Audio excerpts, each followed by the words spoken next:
sometimes there was audio that we used, that there was some video, and there was something about hearing his voice that we liked in it. There was more archive of him, and we didn't use as much as maybe we could have because we just liked hearing his voice. Maybe it was also because so many people sort of would say that he wasn't well-spoken. Some people we spoke to were kind of critical of him, and we found him really concise and efficient in terms of describing his life and his work. And so for us, it was kind of nice just to hear his words, his voice. Before seeing this film, what I knew of Mapplethorpe was mostly through the lens of the controversy. Mm-hmm. Did you and Fenton sort of debate how to handle that so as not to overshadow his life? Is that a Totally. decision? Yeah, because a lot of what we knew was about Jesse Helms and about the NEA, and we really we wanted to get it out of the way at the beginning. Like we knew we had to talk about that, and we knew that so much of his career had been overshadowed by that and had defined him. But for us to look at the pictures, you had to kind of set that up and move beyond it. So we always kind of knew we were going to start the film with that. We didn't realize that we were going to use Jesse Helms' words as the title of the film until towards the very end of the film, because we were like, what are we going to call this? What are we going to call it? And you know, we kept coming back to that footage of him, like, look at the pictures, look at the pictures. So that was something that was decided at the 11th hour. Well, Trump is giving us our best lines too these days. Yeah. And with our interviews, we really did want to try and do kind of portraits of each person we interviewed. And at first we thought it might be too cheesy, so we did it at all the interviews. And then as we started cutting the film together, it felt like it worked, and it felt like it kind of paid tribute to him. So he was the inspiration for so much of the way we made this film. Even just like all of his stills, like we didn't do any moves, like everything is just kind of simple and clean, which I think is the way, you know, Fen and I were always joked in the edit bay that we're like, he actually directed this film and we were just like vessels. What I know about the mother is mainly from Nancy and Edward, and they were very close when he was young, and she was his favorite, and they were, you know, as he kind of left, I don't think it was a strained relationship, it was just an alienated one. Like he didn't spend the time or the connection. In terms of the priest, that was all quite shocking.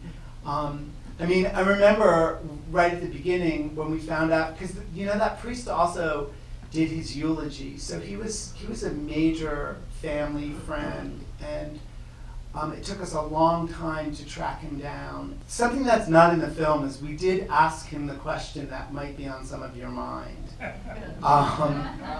and it was incredibly uncomfortable. But like Fed and I on our way out were like, we gotta ask the question. I said to Fenton, you're gonna do it. You have to ask the question.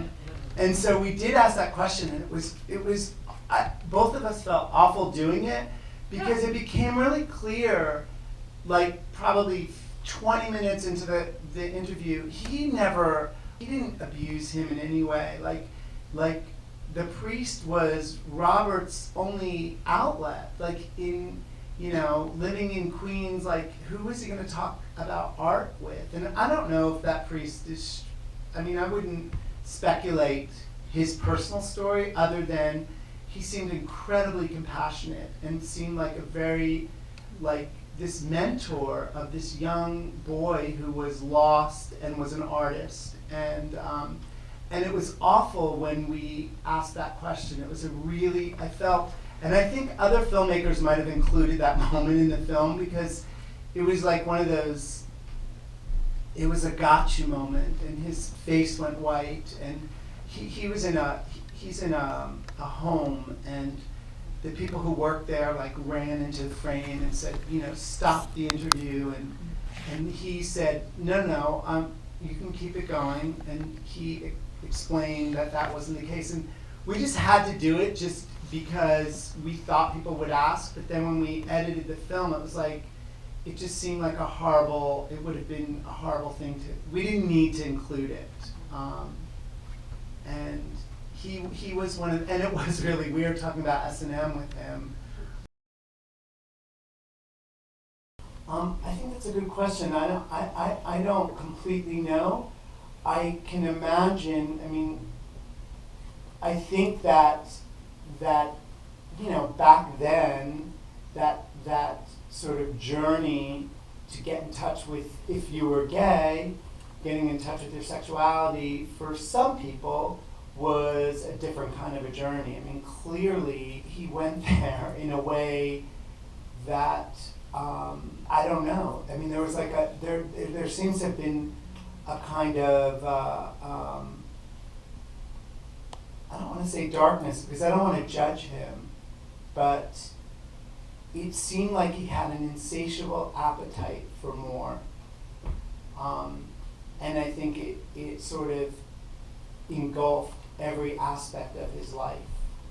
And I think that's what made him a brilliant artist, and maybe at the same time that's what led to him living such a short life. I do know, and I do know that he was also very kind and gentle. So, even though it seems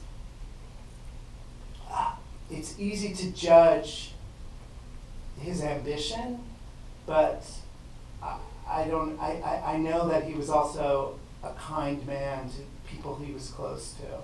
Well, it's interesting that one of his lovers said it was easy to be with him because he was so self-absorbed. He could just hang out. And yet he had several long-lasting relationships, so he was able to be intimate. Yes. Yes.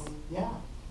So, and intimate with many people simultaneously yeah. too. But also, the fact that his sort of sexual appetite was equaled by his artistic ambition, kind of Clintonian in that way. Just joking. No, I love him. I do. They did. Can you believe it? And I'm going to tell you a little secret. When we first showed this to HBO, we actually put extra dicks in it because we were convinced they were going to have us cut some out. and penises. Because I don't think they normally even show erect penis on HBO. I think that's like a no-no, but we actually added some. And you saw all of them. They didn't ask us to take any of them out. So it has more dicks than we planned on having it. I once asked you, I said, have you ever had, been censored by your higher-ups at HBO? And she said, well, once for a film about a man who fell in love with his donkey, and there was an entire, full-blown romance, and she said, I don't understand why, it was just love.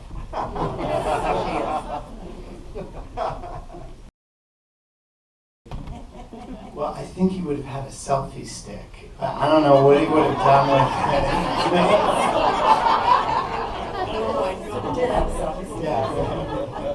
No, I think he would have loved what's going on right now. I think he really would have. So much of what's going on right now, I feel like, relates to stuff he was doing. So I think he would have had a field day.